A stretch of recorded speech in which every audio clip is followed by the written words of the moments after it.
What's happening, PurpleForParents? Hey, listen, this video that's coming right up after this intro is going to be huge. It's long, it's revolutionary though. Like honestly, of everything that we've done in PurpleForParents for the last couple of years, this is the biggest deal. So spend some time, watch the whole thing, hit me up if you have any questions, but whatever you do, like, comment, share, and watch the whole video because it's gonna be totally worth it.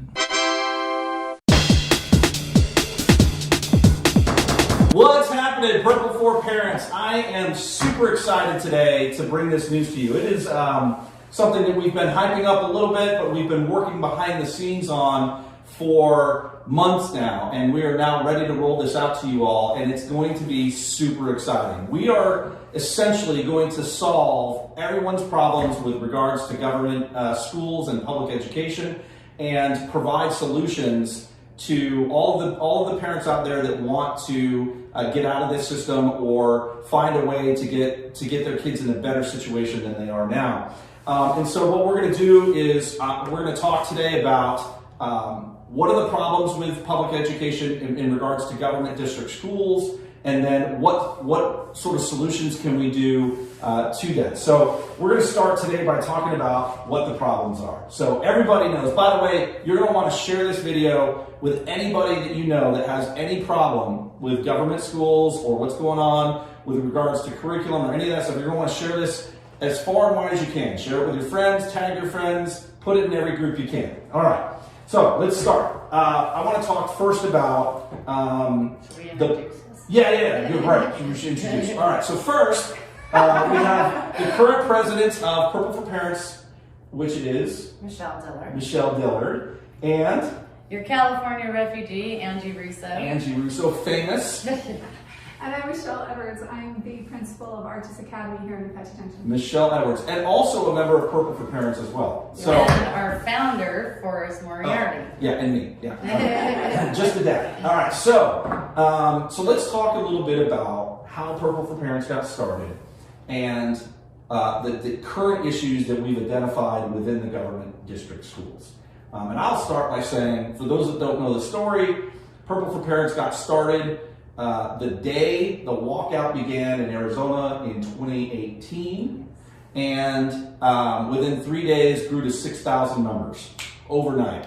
Why? Because of the first problem we've identified, which is availability and stability in education. So, when the parents responded by joining PurpleForParents, it's because people were furious that the government school teachers were walking out on their kids to get a pay raise. That's really what it amounted to. No amount of sales pitch that Red for Ed can do is going to change the fact that that's why they were doing it. They were walking out on our kids, closing our kids down, inconveniencing every taxpayer in the state because they wanted to get a pay raise. And so that really speaks to the problem of availability. But it's not just that. It's since then we've had problems as well. So what are some of the other availability issues that have come up? Shutdowns, quarantines, not having any predictability in your life because, flu season could come around and here we go again, another shutdown. You just never know. And then everything is so unstable. The country shut down, schools shut down, there's just no stability. And to be able to bring back some stability to both families and kids, that's a huge thing. Look how many suicides we've had from children. And so, the parents, the pressure it puts on the family as a whole, marriages, everything. So availability sounds like one small little word there. It's huge. It's how you can even plan your life, your days, your anything. So bringing that back and giving that to families is huge, especially kids, to have some predictability and stability in their lives in a world that's just on fire is huge. Have you guys heard of any stories about whether it be the walkouts or the shutdowns last year, how it impacted families in regards to getting their kids to school? I'm sure we've probably heard lots of that. Well, yeah, there are a lot of parents that were not able to go to work because they had to stay home with their children. But also, I think the bigger miss here is the learning loss of the kids when they're having to do some slap together distance learning that was not good for them at all. Yeah. And then now during the quarantines, they don't even have the option of distance learning. It's basically you're on your own, here are your assignments. So, I mean, that, we talk about, a lot of teachers rightfully bring this up, how there's such a brain drain over the summer when kids are out of school for 2.5 months. Now, many of them have been out of school for a year. Because I know a lot of kids that, like, the mom, it's a single mom, and they were like, I've got to choose between going to work or staying home with my kid. They got put in a really bad situation. Or 2-income families where both parents worked, and they're like, how are we supposed to, now somebody's got to stay home and do the education. So there's been a lot of problems with that. Even in the best situations, these kiddos have been at home. Some of these kids coming in that were in kindergarten last year, they don't know how to read, they don't know how to type, they don't know how to integrate with that teacher on the internet with the computer. So their kindergarten year was essentially wasted. We've got them here as first graders, and they know as little as brand new incoming kindergartners, because even despite their best efforts, the parents just can't overcome some of the problems with trying to teach distance learning to little people. Right. And so even with the older grades, that learning loss is something that's really real. So, obviously stability in your family and the predictability of what you're doing, going to work, going to school, dropping kids off, picking kids up, those sort of things are all being disrupted, whether it's by walkouts or by, the COVID school closures. I can tell you for a fact that my son attended a charter school, during the 2020 closures, and he went to school every day in person, no mask, totally fine. So there's ways that you don't have to continue to participate in the systems that you don't agree with. So the next problem that we've identified, which I think is hot around the country, which is curriculum. And this really boils down to parental rights to raise their kids morally and ethically the way they want to. So let's talk about that. The curriculum? Yeah. Okay, so critical race theory, as most people know, but what it's called in an academic setting, and honestly this is really huge and important for all parents to understand, to use the correct terminology. In the academic setting, you're not going to see it written as critical race theory. You're going to see it as equity, diversity, inclusion, intersectionality, any of these type of things. And it's extremely racist. I mean, that's just the bottom line. It's extremely racist material that creates an extremely racially charged environment at schools.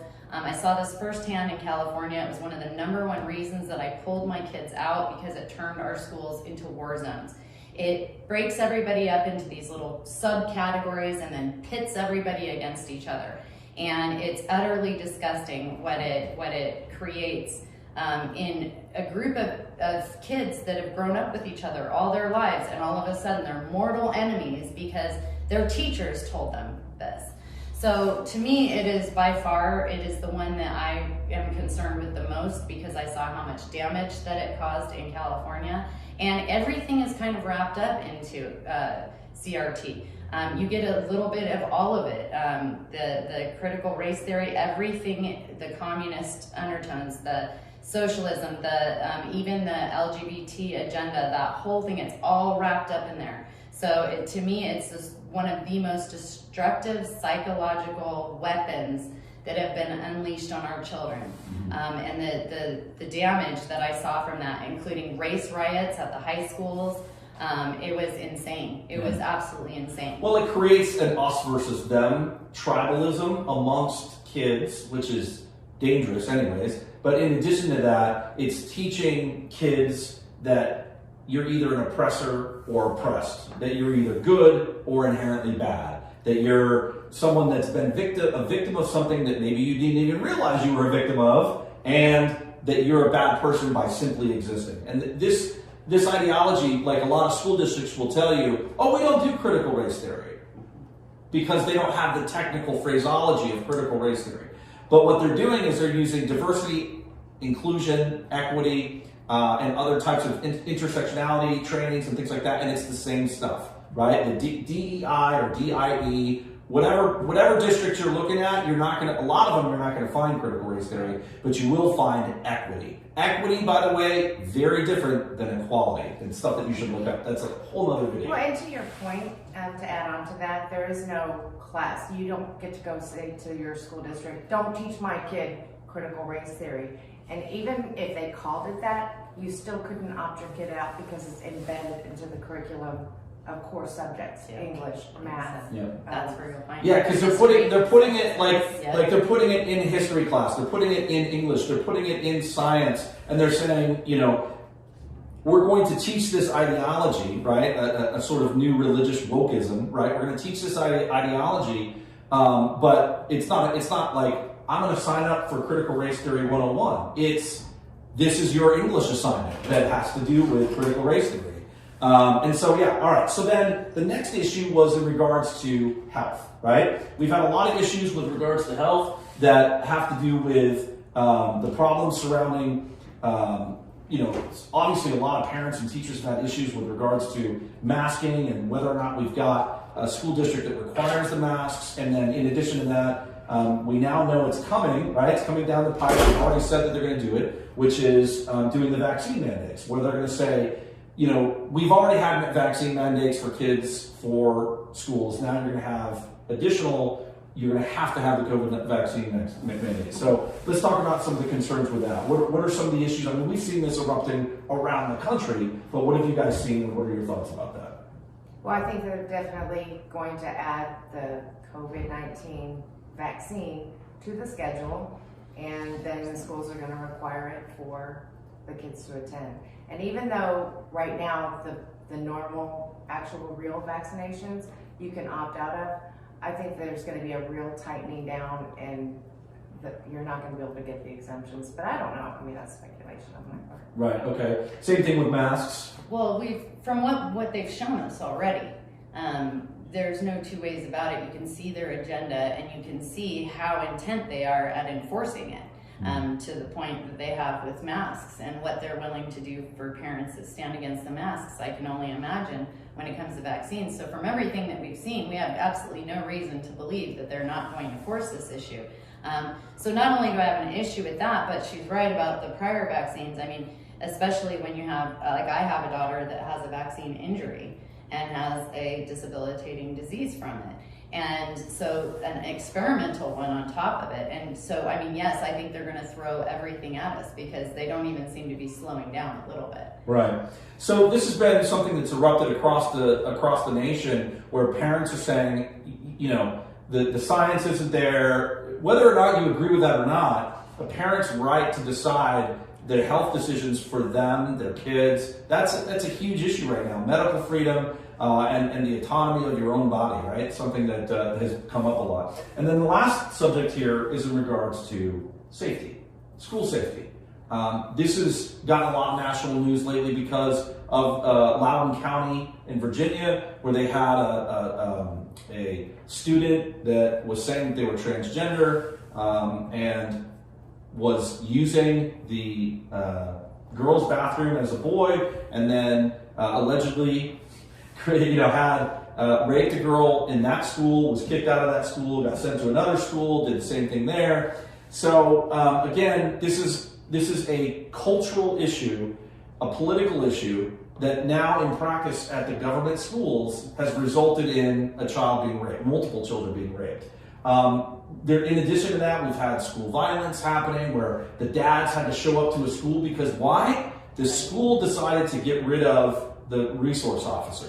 So without any presence of authority at the school, the kids started just lashing out. And so now we've seen that problem as well. Like I know one of the founding members of Purple for Parents, Scott Weinberg, had a lot of big issues with his school district removing school resource officers. So that's been an issue that we've been fighting with for years. What I want to bring up though about that is the flexibility of charters. So let me ask you, Michelle, Miss Edwards, with regards to these issues that we've brought up, charter schools don't have to do a lot of this stuff, right? Right. Okay, so tell us about that. As a charter school, we have a lot more flexibility. A lot of these issues are actually given to the school boards to decide for themselves.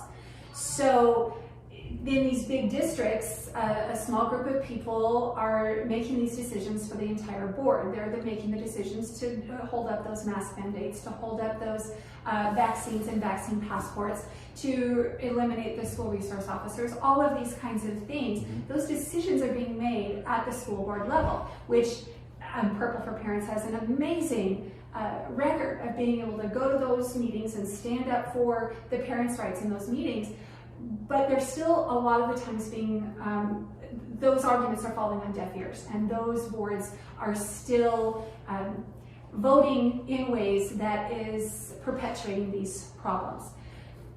Our entire situation as a charter school, we still have to make these decisions as a board, but our boards tend to be more aligned to the parent wishes. Now, not always, but that's the virtue of a charter school, is you can find a school that is more in alignment with parental philosophies. And so that's the beauty of school choice. Charter schools, you can go, please do your research, find out that charter school that does align with your values and your family's culture and all of those kinds of things, because again, these decisions are made on a school board level. So Arches Academy has our own school board, and we by far embrace all of these philosophies that are perpetuated through the Purple for Parents movement. We believe in parental rights. We believe in keeping those students safe through all of these measures that we've talked about. We believe that we're looking at the science, and we're using the science to help us make these decisions. So Arches Academy has had mask mandates for exactly as long as we were told by law we had to. A cheer went up from all students and staff when we found out that we no longer had to mandate those masks. They came off. Obviously, families are still may still choose to use masks, and some still have. And that's fine. That's fine. But the mask mandate ended as soon as we were allowed to end the mask mandate. So that brings me to my point about the flexibility with charters, right? Where you can, my son went to a school that didn't have masks the whole time. They had a mask mandate, but the parent, right, that's the key word here, the parent could say, I exempt my child for medical reasons from my son or daughter wearing a mask. I did that. My son spent the entire school year last year without a mask on, and he was in person. So charters don't have to close. They didn't have to close like the government schools. Let me ask you this. I didn't hear of any in Arizona at all, but did you guys have Red for Red walkout at your school? Oh, absolutely not. No. So, we're not dealing with the teachers associations or teachers unions that are basically controlling the teachers and indoctrinating the kids through their curriculum goals. But charter schools are in many ways have a lot more autonomy there to be able to run the way they want, which ultimately solves a lot of our problems that we're talking about, right? Like availability. I didn't know any charters that closed. I mean, maybe there were some, but I didn't hear of any. That the lockdowns or the walkouts or any of that stuff. In addition, curriculum, right? Curriculum is a huge issue. When you're dealing with a government school district that has, as we've seen time and again throughout the news, they do not care what the parents want or what the parents, are for or against, to the point where, as we've seen recently, they're going to do dossiers, call us terrorists for showing up and advocating for our children. They're going to call us, racist, terrorists, bigots, whatever, and potentially commit illegal acts themselves to try to violate our civil liberties and our freedom of speech and to redress grievances with our elected officials. And so we've seen all that. None of that's been happening in charter schools. Same thing. So not only curriculum but health and safety. Again, you can find that the charter schools don't have to get, like, maybe there could be a charter school out there that says everyone wear a mask, gender neutral bathrooms, whatever. It's possible. And that's perfect for the parents that want Fine. If you want that, go for it, right? If you don't, this is why we're here, because we have solutions that we're coming up with. So that's our problem segment. We've talked about all the different issues that we've seen. Now, what are the options currently? If you're not in a government school, what options do you have? You have charter schools, you have private schools, or homeschools, right? You're a homeschooler. Yes, I am. All right. Homeschooling is awesome because it gives you complete control over when school is, all of it, curriculum, everything, right? Yes. You as the mom or the dad have complete control over all those issues. Private schools, again, it's a private school. They can do what they want. Either you have your kid there or you don't, right? But that's your choice. And then charter schools, the same thing. The charter school that has a charter board, they do their own thing, right? But if they align with what you're doing, then you can have your kid there or not.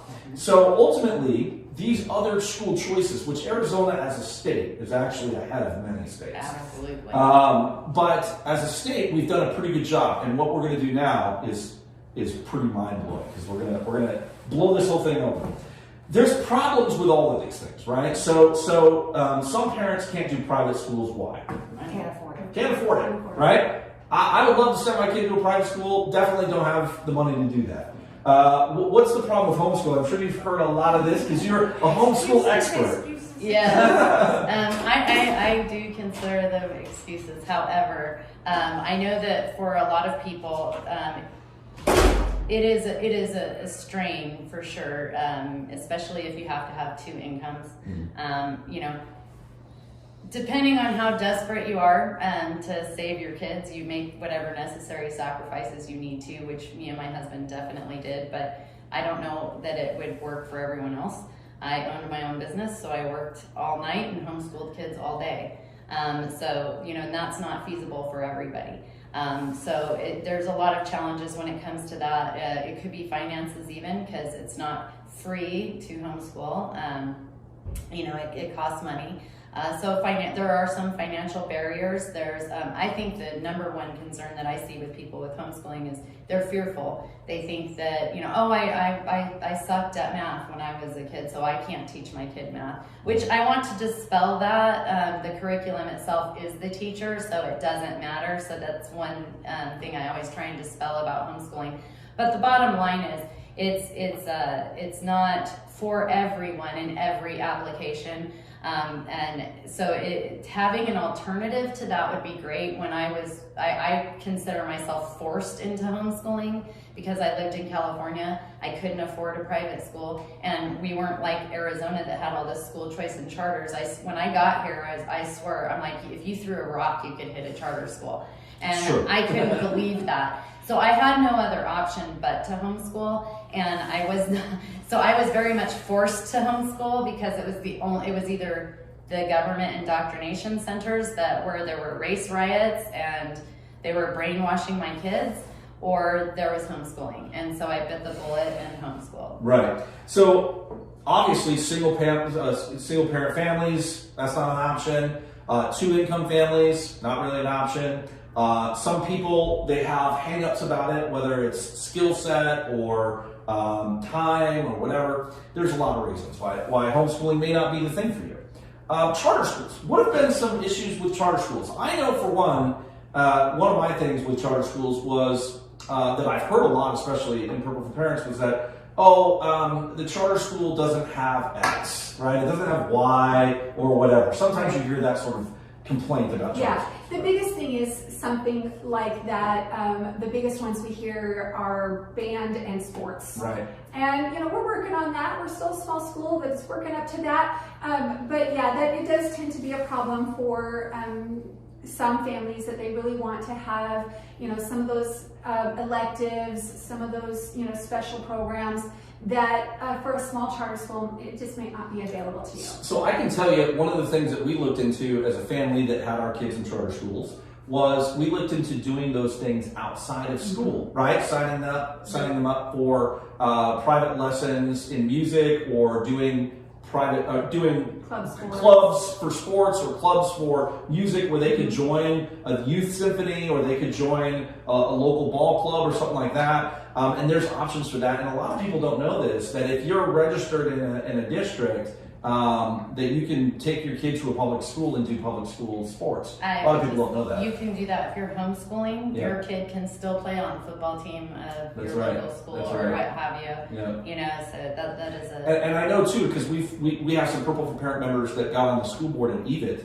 They're very excited about this new thing that we're coming up with as well, because they think that they can work very closely with microschools and helping kids do things that are different education things that bring options to the table that they're not currently getting, right? So like, you know, Arches Academy doesn't have a metalworking shop. Right. Right, okay, right. But we might be able to help kids that get involved in a microschool through a charter, that they can still get those kind of things. And I want to make a point about that you brought it up. I've had a lot of people tell me that, you know, oh, Angie, you know, my kid's having these problems at the school, and there's all this, you know, the cell is on overdrive, the CRT is on overdrive, all this is on overdrive. And I'd say, well, did you check out this charter school? Or, because of course, you know, they can't homeschool, so did you check out this charter school? Did you? Well, my kid really likes their music teacher, or my kid. And I do have to, and yes, these extracurricular activities are important, but I do have to, this has to be said. If you understood, if you truly knew what was going on in your kid's school, I can promise you that their music teacher or their guitar lessons or something, you can always compensate for that outside of the system. It is not worth whatever their sport is, or their hobby, or whatever it is that they do, is not worth what they're getting at those schools. So if that's your number one reason for not taking your kid out of the government indoctrination camp they're currently in, don't let that be a deciding factor, because I promise you that 5 or 10 years down the road, you're not going to care about that sport they're no longer in, but you are going to always deal with the after effects of the indoctrination and brainwashing that they received. It will affect them for the rest of their life. Yeah, and on the way over here, Angie and I were just talking a little bit about how, you know, when your kids are raised in your home with your values, your faith or not, your ethical code or whatever that you're instilling them as their parent, and then they go to a government school and they get completely different opposing views, and even to the point where they're saying that your parents are wrong, that is a tough sort of psychological thing to do to a child that's just not right. And so there's a lot of issues, right? Well, So but there's the one that I always hear about the charter schools, besides the wait list, oh, sure. are that there's not one near them. There's not one. That's, man, I didn't even think of We that. solved that problem. Yes, we solved that problem too. So here's what I want to tell you, folks. Here's what's awesome about what we're bringing you today. So here's the cake, right? We at Purple for Parents, in partnership with Arches, have come up with this idea that Arches is going to launch that's absolutely amazing. And it's a microschool. And what is a microschool? How does it work? What does it do? And how does it solve every problem we just talked about here? Like literally every single thing. We solved every problem that you just heard, whether it's availability, stability, curriculum, health, safety, you know, why I can't homeschool, why I can't do this, why I can't get into a charter, or why I can't do private school, whatever. We solved everything for you. So let's talk about what that is. What's a microschool? It's a smaller school setting, a safe educational setting for your child, where you will be able to drop them off and they can learn, or you can choose to teach them. You can be the teacher that brings all the kids together, probably anywhere from 10 to 25 kids in a class, and so it's a much better thing. I think we found the sweet spot in education here, and I'm really, really excited to partner up with Arches so that we can get this launched for the parents of the state. But I have a meeting to go. Oh, she's gonna run. Sorry, I forgot about that. So, all right, you gotta go. All right, that's okay, but that's important. We wanted to hear that from the show. Thanks so much. All right, so let's talk about what the difference between a microschool is and that and a homeschool or a charter school or a private school. How is it different? Well, it's not a private school. No. Right? You don't have to pay to go to a microschool. Right. Right? Can a microschool be in a home? Yes. Okay. Can a microschool be at a church? Absolutely. A temple, a synagogue, a mosque, A a park, community center, wherever you want to the go. park, The library. the library, the community library. So location now becomes not an issue as well because the parents get to pick where that is, right? Okay. So it's different from homeschooling also in this sense. When you're a homeschooler, what do you have to pay for? All of your curriculum, All of your curriculum. all of your field trips, anything you do, you pay for all of it. It's yours. Okay. So if I bring my kid to a charter school, do I have to, as a parent, do I have to pay for the curriculum? Absolutely not. Why is that? We are state-sponsored schools. We're still independent, but the funding for our education that we provide is state equalization funding, the same as if a student was attending a government school. So the funding comes from the state. We pay all of the teachers, we purchase all the curriculum, we purchase supplies and materials, and we implement the educational program of our charter school with that funding. So I as a parent, and this is important to know, right? If I wanted to put my kids in a private school, I'd have to pay for that. Right. If I wanted to do a homeschool, I'd have to pay for that. Now there's some advantages to homeschooling. You have a bazillion % control over your kids, Yes, right? I do. Okay. But with going to a charter school, I don't have to pay for anything. So as a parent, I don't have to pay for anything. Now, in addition to that, what about what does it call? How do we set up a microschool? How does that even work? Right? And this is something that you can help us with. Right. So to set up a microschool, we basically have three components. We have the teacher who's going to, actually implement the education. We need a site, a location, in order to hold the school, and we need students enrolled in the school. It's pretty much that simple. Pretty easy. So what we're looking at as far as being able to establish these microschools, we need families to first we need to know that you want this option so that we can start looking in your area for a site and for an educator in your area. Now, if you feel completely capable of doing that and you would like to host the microschool in your own home and be the educator, great. Talk to us. Let's start that communication.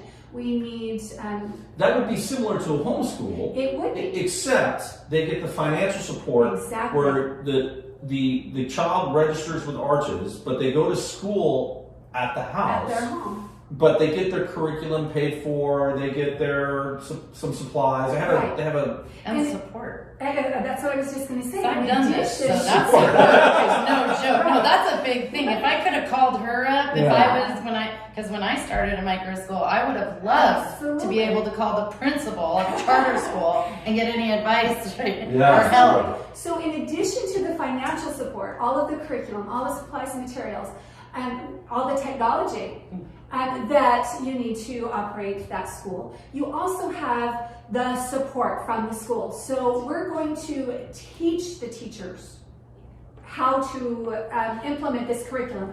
and that could be a teacher, a mom, a dad. It could be anyone. Exactly. Okay. If it's a certified teacher, obviously they have a little bit more autonomy because they know this. They've proven through becoming certified that they can run that, that they do know how to implement curriculum, that they do know how to manage a group full of students. If it's a parent who feels like they can take this on but hasn't had that specialized training, great. You still have support from us. Certified teacher or not, you've got the school support to implement this curriculum. We're going to teach you how to implement it. We're going to teach you the educational strategies and techniques that you need to be able to teach students effectively. We're going to teach you the classroom management skills that you need to be able to implement this effectively. We're going to be there to support you in every step of the way, including ongoing visits to check in with you, to provide that additional support, to bring you supplies and materials you might be needing. Whatever you need, we're there for you. So let's tie this back into how the microschool solves the problem. Okay, so let's talk about it from the perspective of availability. Availability was schools were closing, or they were having walkouts, or they were closing due to the shutdowns or whatever. If you set up a microschool and it's a handful of parents and a handful of kids, does that become a problem anymore, or is it solved? It's solved. Because you, as a parent, you can. There's also something else that I think bears mentioning, because it's a big concern for homeschoolers, and it kind of lets you know as well which avenue you should take for your kids' needs in education is accreditation versus non-accredited. Accreditation, a curriculum cannot be accredited. Only a school can, because what it basically means is that education, that curriculum is being administered to these kids by somebody who holds a teaching certificate. So if you're a homeschooler and you decide to buy, like I use My Father's World curriculum, but the curriculum itself cannot be accredited. And the reason that this is a difference for people is, you know, if you move and you go and you register your child for school, the other school sends all the transcripts and everything to that school. And it's a seamless transfer. As a parent, you don't have to make those transcripts. You don't have to do anything. Doing it under Arches like this, it's accredited. So your child will not have an issue with transferring transcripts, whether it be for, and that's a big concern for a lot of people when it comes to especially if they have high schoolers, they are concerned about it with colleges. Now, I don't think it's as big of a concern as it used to be, simply because of all the shutdowns, because of all that. Colleges now actively recruit homeschoolers because they recognize they're the only ones that actually been getting an education, and it was an uninterrupted education.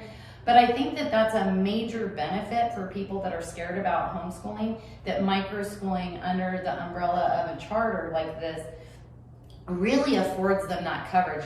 You are hitting it on all bases. You're covering all your bases by doing it. So let's talk about that too, right? How does a microschool solve the curriculum issue? And this is one of the reasons, by the way, PurpleForParents wanted to partner with Arches, was specifically because of their charter and their agreement. Their contract with the state is kind of unique, and it puts us in a really awesome situation. So tell us about that. It actually took Arches a little bit longer to get through the chartering process because our situation is so unique. We wanted to create a school that was very flexible and child-centered.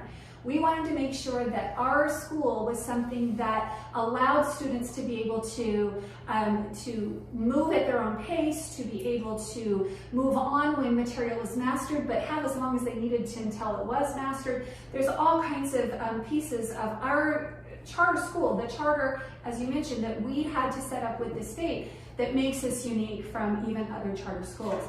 So I, as a parent, come to Arches Academy and say, okay, I want to enroll my kid, and we're going to either have them at the school or at a microschool. How is curriculum decided? Well, here on campus, we have selected the curriculum for the students that are here on campus. Parents always have input into that. If parents say, hey, this isn't working for my kiddo, then we sit down with that student and with that student's family and say, okay, what is it that this student needs? Do they need to be moved up or down within the curriculum we already have? Or do we need to actually add additional curriculum pieces or substitute something out? Obviously, if we're having several kiddos that are not being successful with a particular curriculum, which we haven't had to this point, but if we do, that's our curriculum is an ever evolving thing. We are always looking at the results our students are getting with the curriculum that we are providing, so that we are sure that they are always progressing and achieving at the levels that they need to. So by doing this, what does that mean? It means not only at your microschool or at your charter, you don't have to deal with critical race theory, comprehensive sex ed, inappropriately used cell programs, what's the other one? It goes beyond that when you can do this. Right. I've seen the curriculums that they use, which first of all, if your parents don't know this, anyone who goes here, you're extremely privileged to have access to these types of curriculums, because I guarantee you're not going to find it in any other math UC, things like that. It's the most phenomenal math. No, it is. My son is ridiculous in math because of math UC, and you're not going to get access to that anywhere else. And the other thing that you hit on, which I think is huge, and from my experience in starting a micro school, when I had 15 students, and finding those gaps when they reach you. Yes. You may have to. We had a 7th grader that we had to go all the way back to the 4th grade and take them from there, but that would never have been found if they were. So that more intimate setting allows you to see, and then having that flexibility of being able to go, and I was able to go, okay, let's get this child is at a 4th grade reading level. We actually got them brought up to a 7th grade level in 1 year because you have this accessibility. So I mean, that just puts micro schools on steroids. I mean, it really does. Yeah. So this is huge, because think about what's happening right now. We have parental riots, not real riots, not BLM Don't riots. even say it. Sorry. Yeah. We have parental involvement at school districts, and it's largely related to this issue. And because parents are sick and tired of their kids being brainwashed into curriculum that is garbage. And having a school that will respect your rights as the parent to pick your kid's curriculum is unreal. And the problem with homeschooling for a lot of people is that they don't feel comfortable doing it, right? Which, whatever. But get over it. But with this program, with a microschool, the charter as the umbrella parent of the microschool can help get a teacher in there. Yeah. Whether that's a certified teacher or a parent that's just really good at doing this stuff, whatever, they can get in there and do that for you. So it doesn't change your life, other than the fact that now you can rest easy. Well, it's better. Right? It's not just what is not in that curriculum. It's what isn't. It's not just taking out the crap from the school system, okay? And that's what it is. Yeah.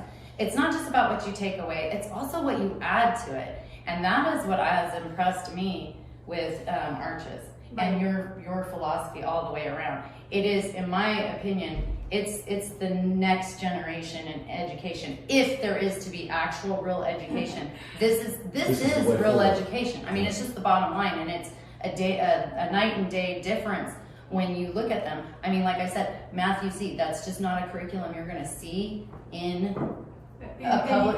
No, you're not. No. You're really not. And so having the advantage of that, I'm not even kidding. Like this goes beyond you're just getting rid of CRT.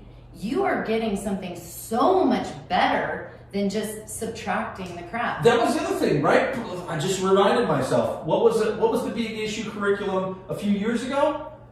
Common Core. Right? So again, this is all stuff which turns kids off to school. I mean, which makes kids hate learning, hate school. They lose that natural love of learning, because we are by human nature. We're curious. That's how we learn, is by observation. You kill that in a kid. That is really huge for me. It is. And for Arches Academy. I'm an early childhood specialist by trade. I came into this as an early childhood specialist. And so for me, that bridging that gap between home and school was so critical, and making sure that we didn't squash that love of learning that they had. Once you do, it's gone. Yes. And trying to convince kiddos that no, learning is cool, it's fun. Yeah. After they've already been through that system is so hard. We're doing it. We're getting success at our on-campus location. I've seen adults still carrying it through the rest of their lives with it. So let's go back to the problems. The next problem was on health, right? Yeah. Masks, vaccines. Will a microschool have to do vaccines or masks? Can they? They can if they choose to. If you've got a group of students in one area that all would like to attend together, where they only want to allow students into that environment that are vaccinated and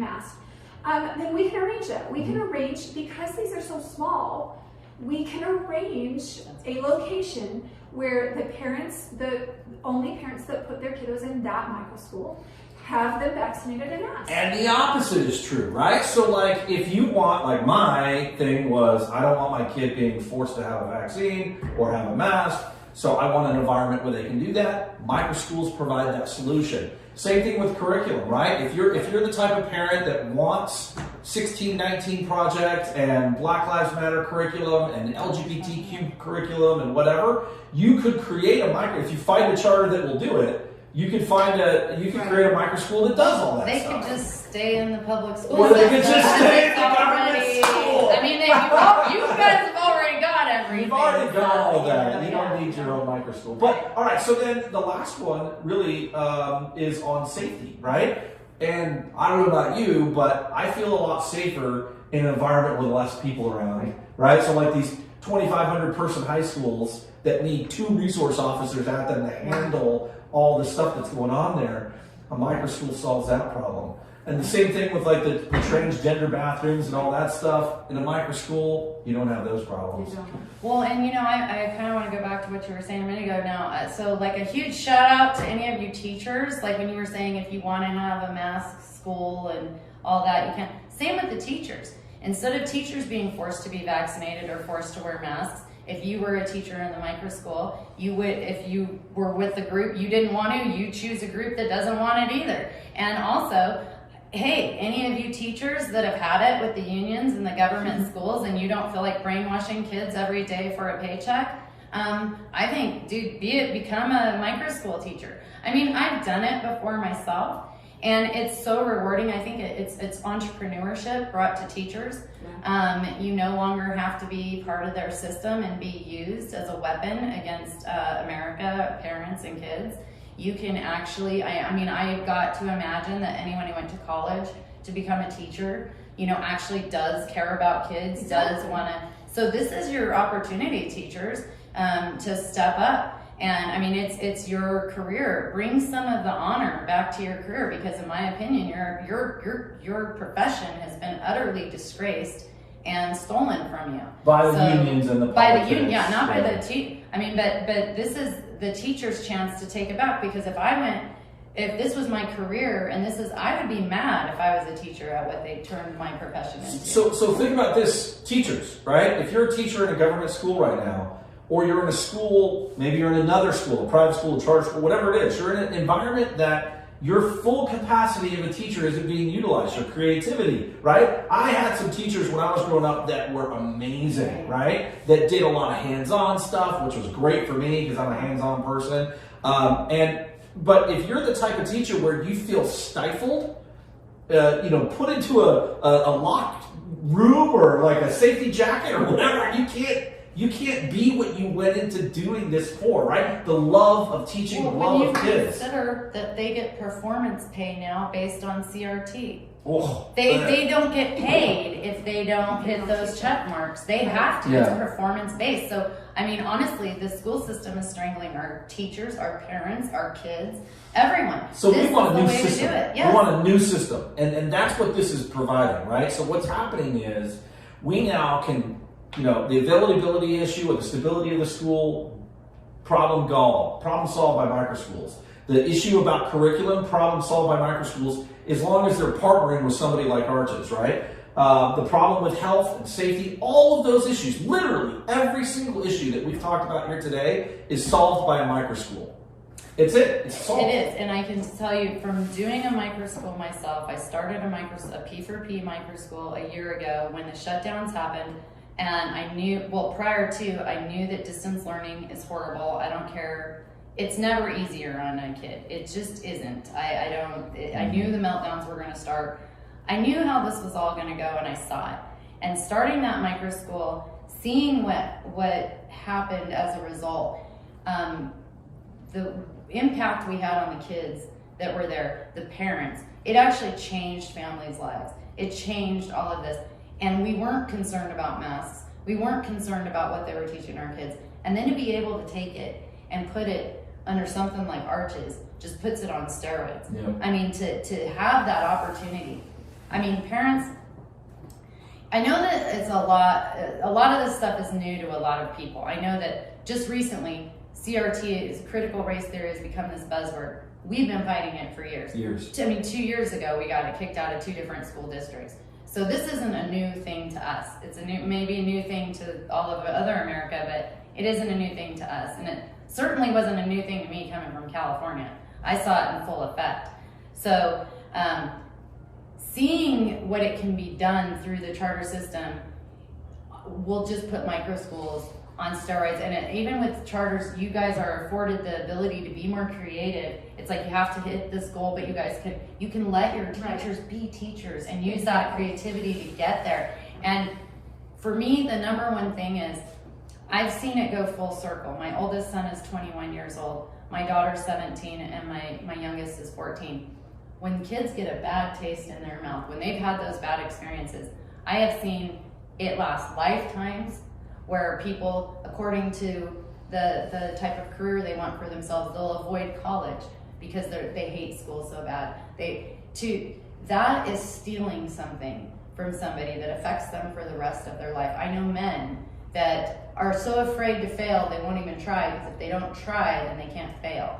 Okay, what does that do to a man? Yeah. Okay, and so if I had to impress upon you anything, what is transpiring in these schools is going to last a lot longer than their graduating year in the 12th grade. It's going to span the course of a lifetime.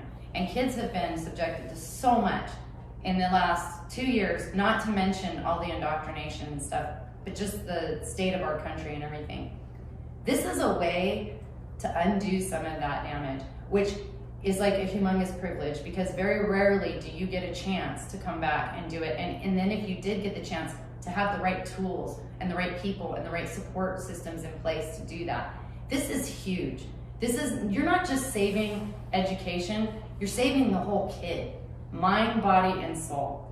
And that is why this is just a straight up righteous mission that needs to be accomplished, because we're turning out broken, hurt, confused kids that do not believe in themselves, do not have any self-confidence, and where do we expect to see our country if we continue on this route? And this is all happening on our watch.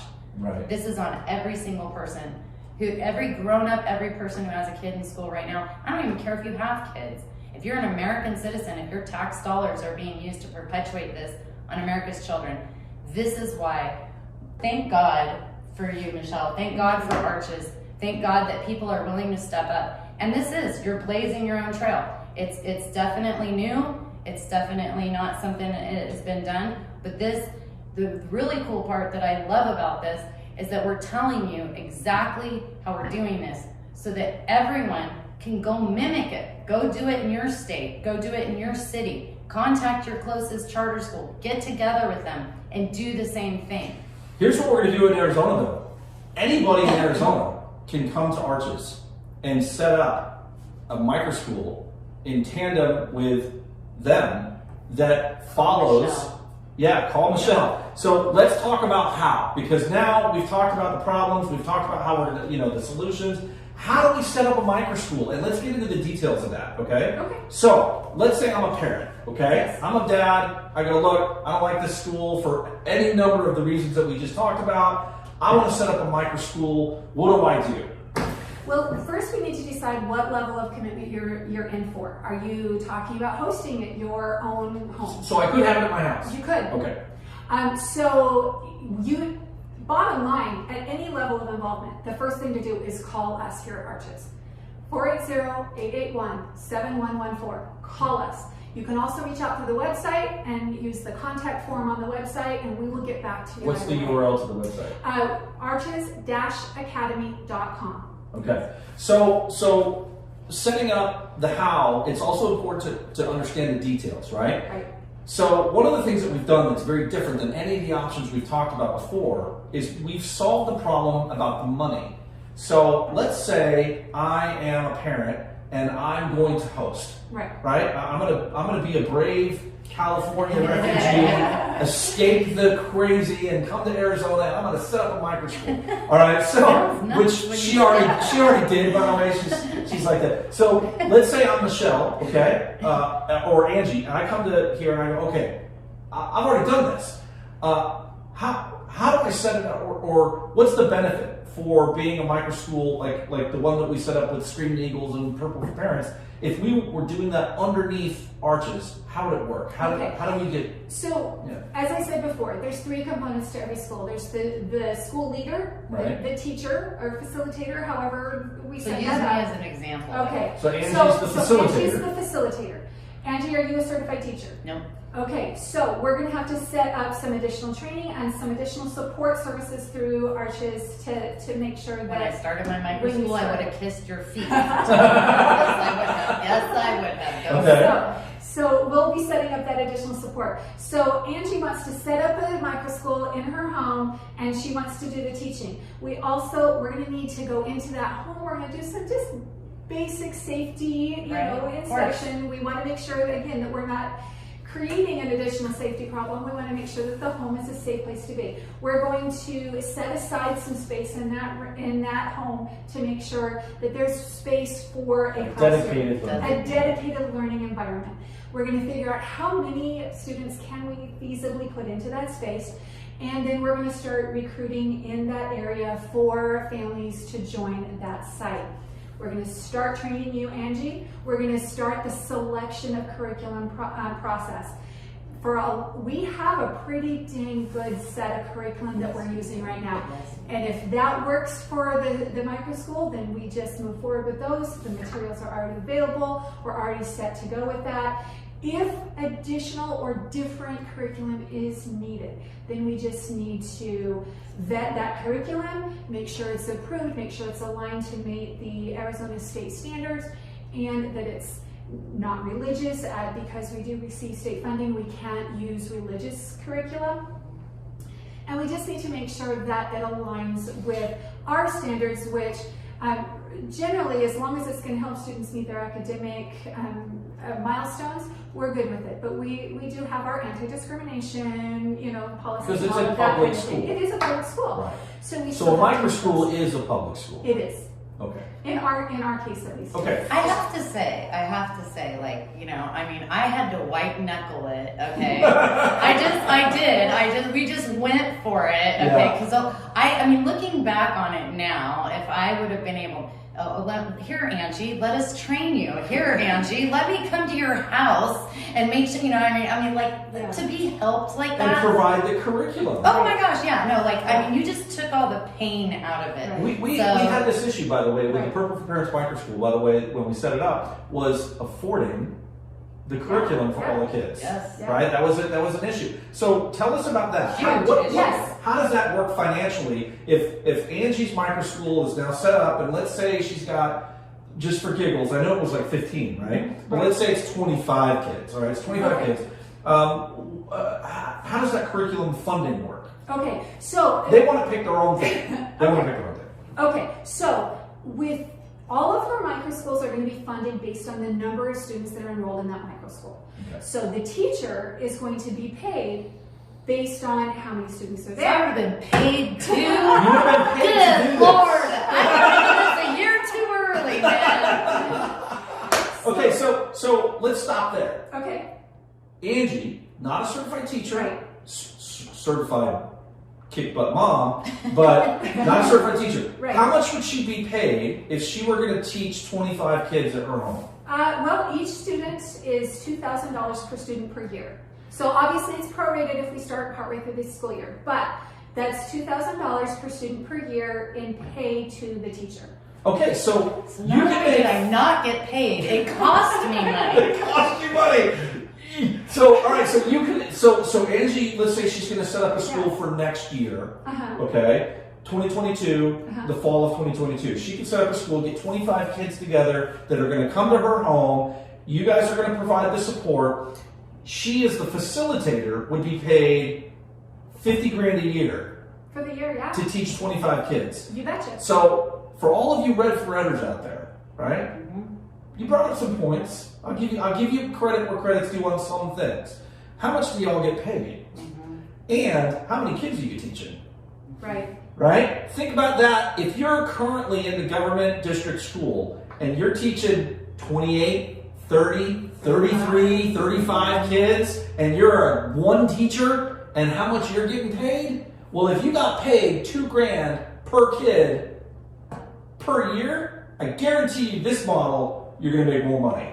Plus, you have the additional freedom and flexibility that you would never have. So not all the bureaucratic nonsense. Right. Okay. So then, be a teacher. so now a parent or a non-certified teacher can make $2,000 a year to teach those kids. So if it's 5 kids, it's $10,000. That's right. Okay. Well, I don't know about you, but you taught what, 15? Yeah. You could have used the extra money. Yeah. No, Okay, yeah. all I right. mean, even at least it would have offset how much I paid for the curriculum. Right. And okay, but wait. What did it tell us about the curriculum? So the curriculum allotment for each student, again, it's by student, which is the only fair way to To do parcel it. this out. So per student, there is a $1,300 per year curriculum allotment. So that it pays for all of the does it textbooks cover? and supplies. Everything. Everything. It will What about cover- paper? Absolutely. Pens? You bet. Markers? You got it. Crayons? You bet. Finger paint? You got it. Football? If that's what they want to invest it in.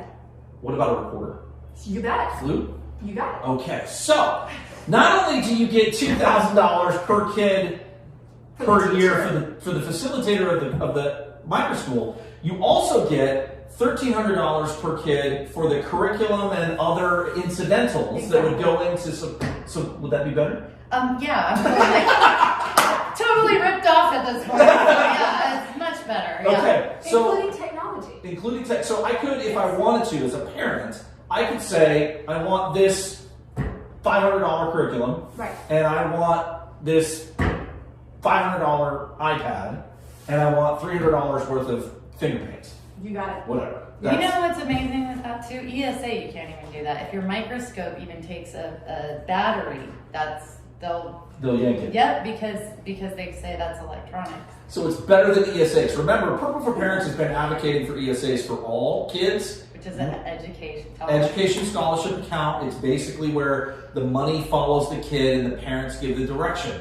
Wait a minute. We just did that. We just figured out a way to do it. So Which is better though, because you can actually use it for technology. Right. I mean, and which I was thinking was insane with ESA, because look at the technological world we live in, and you can't even have a microscope. Right. So let me ask you this. Let's say, because I know, I have a lot of family in education. Let's just put it that way, and a lot of friends. And I've gotten a lot of notes from teachers that work in public schools that are like, I would love to get out. Yes. Okay, so if you're a certified teacher in Arizona and Arches Academy is going to set up a microschool at Angie's house, but Angie says, I don't want to be a teacher. If we get a certified teacher in there, how much does a certified teacher make? So a certified teacher gets $2,200 per student instead of $2,000. So it's just a little bit more per student. But again, that bumps that $50,000 to $55,000 per year. So For a class of 25. So, just so I can clarify, because a lot of Red for Ed teachers have said this whole paycheck thing. I don't know if you saw that. Like, oh, look at my paycheck, it's horrible. Okay, solved your problem too. So, I could have a school, a microschool, where I'm the teacher, I'm teaching curriculum that the parents like, I'm in an environment that's health and safety and done the way I want it to be done as the teacher. I have the flexibility without all the bureaucratic nightmare. More intimate setting. I can actually be a teacher for once, Yes, right? yes. And I'll be paid $2,200 per kid per year. So in this scenario where it's 25 kids, not only do you get less of all the managing bureaucratic stuff, not only is all of that gone for you, but also you're going to make $2,200 per kid in this situation with 25 kids. I know that's less than the average teacher classroom in Arizona. It's less than the average teacher classroom in Arizona, so there's less kids, and $55,000 a year is more than most Arizona teachers make. And I gotta imagine I would imagine that especially teachers, I mean, I would think that this would just really be really freeing for them. They could actually enjoy teaching again, be creative, the whole reason you got into it, and know that you're developing kids. You're not, you know what I'm saying? You're not just being munched up in the system. There's so many times as a teacher, when I was teaching in schools, and I only taught within the charter world, so not even counting the public education, but I only taught within the charter world. But even in that situation, there have been so many times when, gosh darn, I just wish I could roll up our sleeves and let's get dirty together and let's do this science experiment, or let's do this and let's do that. But because I had so little time and I had to produce so many worksheets that I could put a grade onto and send home, I didn't have the freedom that I wanted to really be able to learn the way I knew my students learned best. Yes. Right. And by getting dirty. That drives a teacher crazy. It drives you insane because you know that little Johnny and little Susie need something, but because of the constraints of your job, you're not able to do it. And it's so frustrating for teachers. To be able to identify that, to know, to look at this child and go, this is what you need. And as a teacher, be trained to be able to identify that, see it, and not be able to do something has got to drive you insane. Okay, so this is a lot to take in because we're literally reinventing public education in Arizona. This isn't a homeschool. It's not a private school.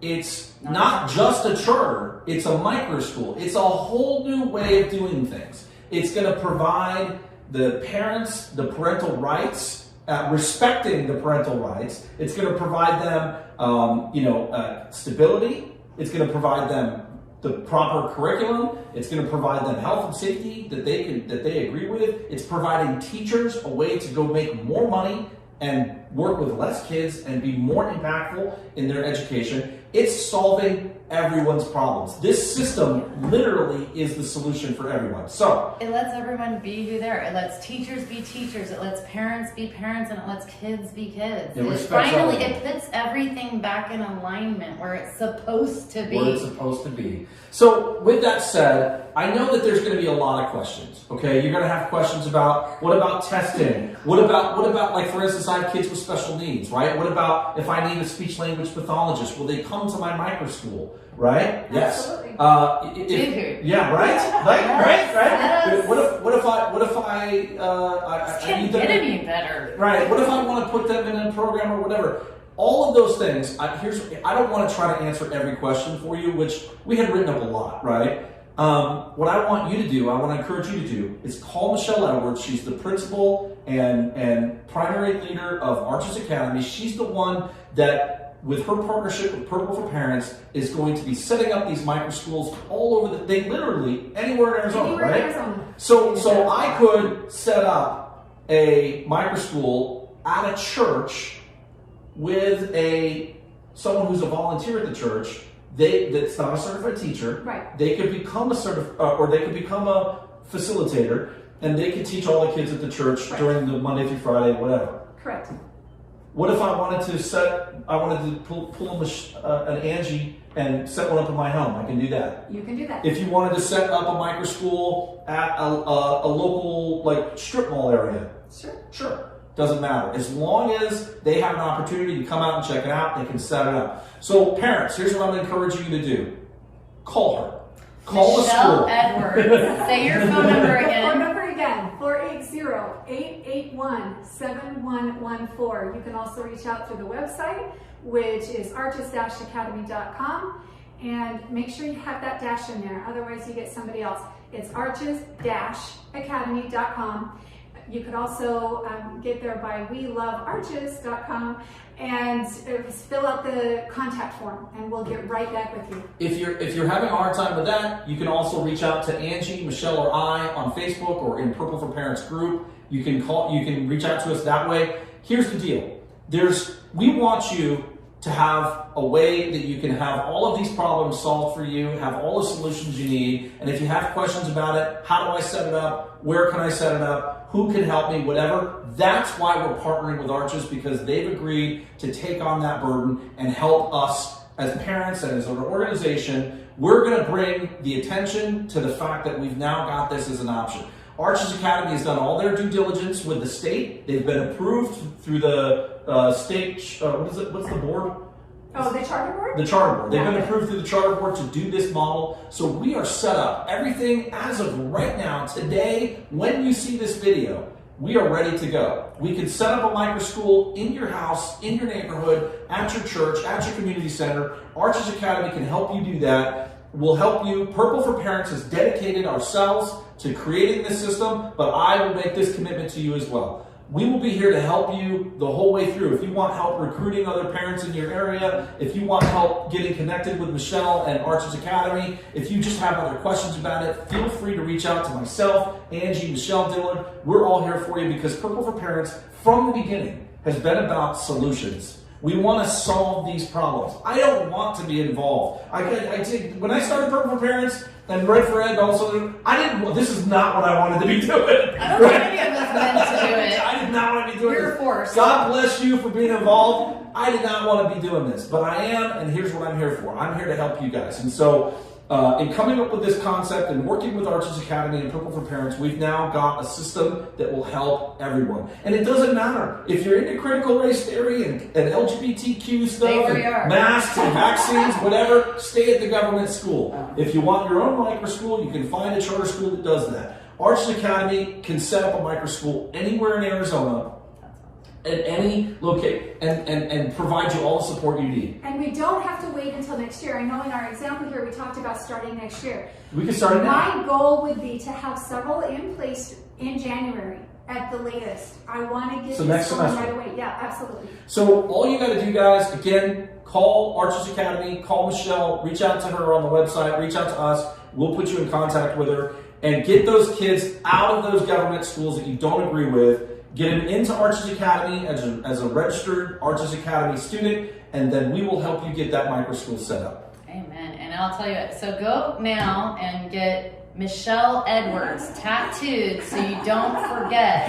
And also, I honest to God, Michelle, thank you for what you're doing. Because we love doing this. This is why we got into what you we're can doing. tell, and you can tell. I mean, that this entire thing and what you're doing. I mean, you guys may not know. I had to do it the hard way. I apparently always have to do it the hard way. And but I'm telling you right now, that's a huge blessing. I mean, this is a humongous blessing. And and Forrest, for all of your work in coordinating it and everything else. Like, I'm just going to thank these people for you guys, because I'll tell you what, 12 years ago, when I was fighting it in California and stuff, I would have died for this. A year ago. You could have saved me a year ago, Michelle. A year ago. When I started a microschool a year ago, I sure could have used all this. So parents, I mean, really and truly, this is a phenomenal opportunity of a lifetime. I would have given my right arm to have this opportunity. Take advantage of it. And here's what I can tell you is you know, you're gonna, when you look back on things in life about regret, having an opportunity like this and not taking full advantage of this blessing, because that's exactly what it is, you will regret it. And if you talk to friends or things that have had their kids in college and stuff and come back and they're all full-blown indoctrinated, that can be, they're divided for a lifetime. This is a humongous blessing that you don't want to miss out on, and I am so grateful that these people have come together to create this opportunity for you guys. So take them up on the offer. So that said, all right, so again, just like I said at the beginning of this video, this is going to be, frankly, I feel, the most revolutionary change in public education in Arizona since charter schools were even allowed. And this new model is going to make things so much better.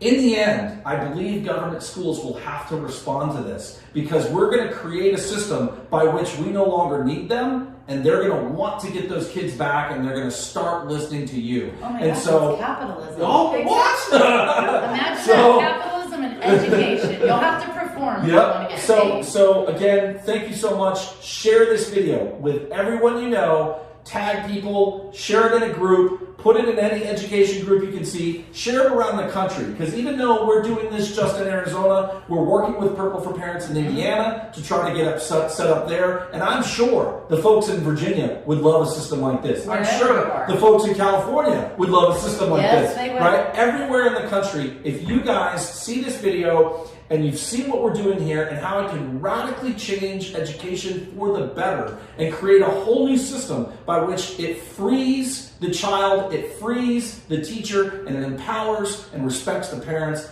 then you can have this model too. Just fight for it and do those things. So again, Michelle Edwards, Archers Academy, thank you so much. Have a great day.